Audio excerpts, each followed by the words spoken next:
Some narcissists are harder to spot than others. Now, the stereotypical over-the-top narcissist that craves attention and brags about themselves and look at me, look at me, look at me. They're easy to spot, okay? But there is a narcissist that's much more difficult to detect. It's like those optical illusion photos you see. I had one that came up in my feed recently. It was supposed to be 4 wolves, right? So I didn't have much problem finding the first 2. Third one was a little bit more difficult, but that 4th one, I couldn't find that thing to save my life. I had to look at it from different angles. I eventually found it, okay? But that is what it's like dealing with the nice narcissist, okay? In fact, they actually come across as if they hate when people get mistreated. You know, they have this sense of righteous indignation.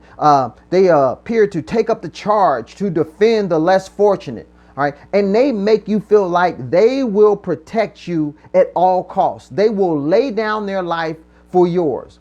How could you not easily fall for somebody that has these traits? Okay. In fact, you feel safe giving them your heart because many others, they rely on them too. They are the go-to person. They are the Messiah of their world. Okay. You've seen them display these many acts of generosity and kindness, but it's only after you get to peek behind the curtain. You get a backstage pass. You get invited to the inner circle that now you start to see the anxiety come out a little bit. Okay. They start to make little comments about how they need loyalty, how it's paramount that they be able to trust people. Or they tell you how they've been betrayed by others in the past who they thought that they could trust.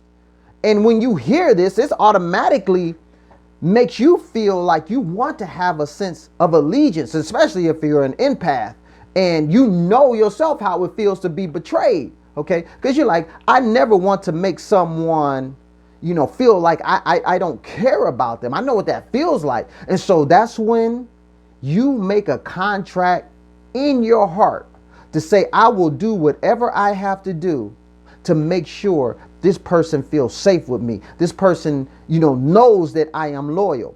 Okay. You also feel very special that you have been granted. They have let you come in knowing that they've been hurt so bad, but they allow you to come into their inner circle. Okay. But now all they have to do to keep you in control is just say things like, I must have loyalty from you. There aren't a lot of people that I can really trust. I hope you don't betray me like they did. The narcissists, they get that deranged look in their eyes. I hope you don't betray me like they did. You're like, what's wrong with your eyes? Why did I'm seeing so much white? What's the problem? You know what I'm saying? But that's how they get. They almost become another person. Okay. This loyalty though, it don't go both ways. So don't get it twisted. And because you see when they have these bouts of rage with no warning, they just derange and they're paranoid, always thinking somebody's trying to do something out to get them. And their mental mind games are second to none. Okay. They're going to gaslight you. They're going to say, why would you do that? You say, well, I did that because that's what you asked me to do. Remember, you told me this morning, I didn't ask you to do that. Why would you do that? Why are you trying to slip me up? See, that's what I'm trying to say. I need people I can count on. I need people who are loyal. I need you to listen. You don't listen. That's the problem. And you're like, wait a minute. So what do? You make it your mission to make sure you listen thoroughly now, because God forbid that they get upset with you. This is just a mind game, a way to control how you think so they can control you. Okay. Think of it like your friendly neighborhood cult leader, Jim Jones, David Koresh. All right. These people could woo the crowd. They made these people think that they were almost like the Messiah themselves, that they cared about everybody. Like, I will lay down my life for you.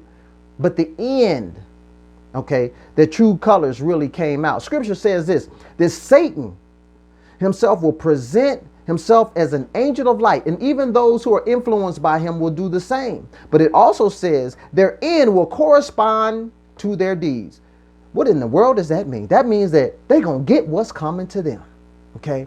But here's the deal. If you are in this sick type of cult-like allegiance sense of loyalty, relationship to a narcissist, you have to break out of this trance that you are in. You have got to get out. You have got to fight these feelings of guilt that are going to come. Okay, because once you try to leave and get out, you're going to feel like you're betraying them. Okay, why? Because they told you that you're going to betray them. Anybody that doesn't do what they want them to do, it is an act of betrayal. So that's one of the reasons why you either haven't left yet or you left and you came back. You can get free and you can stay free. Okay, but here's the deal.